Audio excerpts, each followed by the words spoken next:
بسم اللہ الرحمن الرحیم۔ السلام علیکم ورحمۃ اللہ وبرکاتہ۔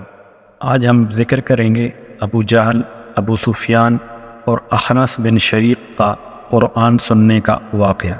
یہ واقعہ شروع کرنے سے پہلے اگر آپ نے اس چینل کو سبسکرائب نہیں کیا تو پلیز اس کو سبسکرائب کر دیں اور بیل کا بٹن پریس کر دیں تاکہ اس سے ہماری حوصلہ افزائی ہو اور آپ تک بر وقت اس قسم کی اچھی ویڈیوز پہنچ سکیں۔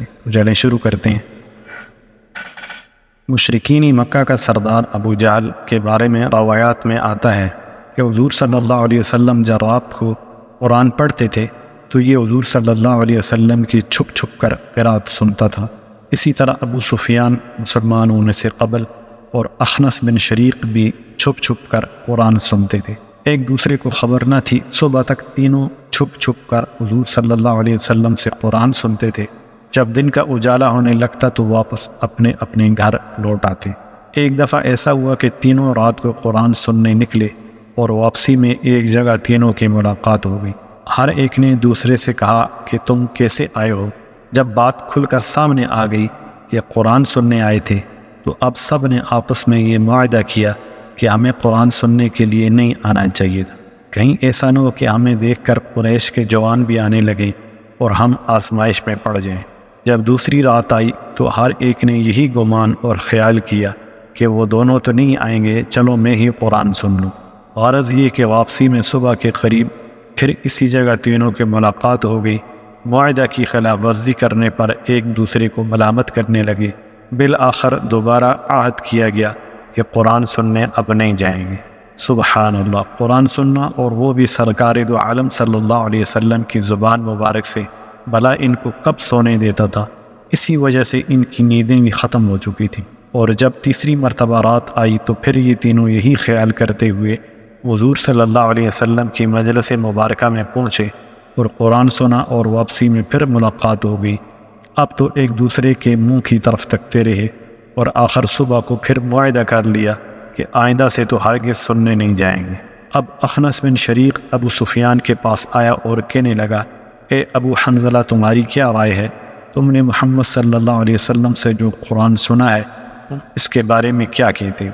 ابو سفیان کہنے لگا، اے ابو سلبہ، خدا کی قسم میں نے جو بات سنی ہے ان کو خوب پہچانتا ہوں، لیکن بعض ایسی باتیں ہیں جن کا مقصد اور معنی نہیں سمجھ سکا۔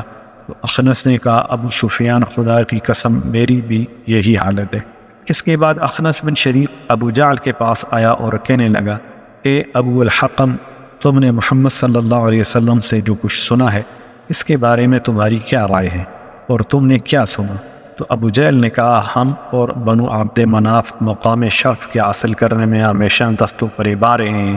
انہوں نے دعوتیں کی، ہم نے بھی کی، انہوں نے خیر و سخاوت کی، ہم نے بھی کی، حتیٰ کہ ہم کو پاؤں جوڑے بیٹھے رہے اور وہ کہنے لگے، ہمارے پاس تو خدا کا ایک پیغمبر ہے، اس پر آسمان سے وحی اترتی ہے، تو اب ہم یہ بات کہاں سے لائیں؟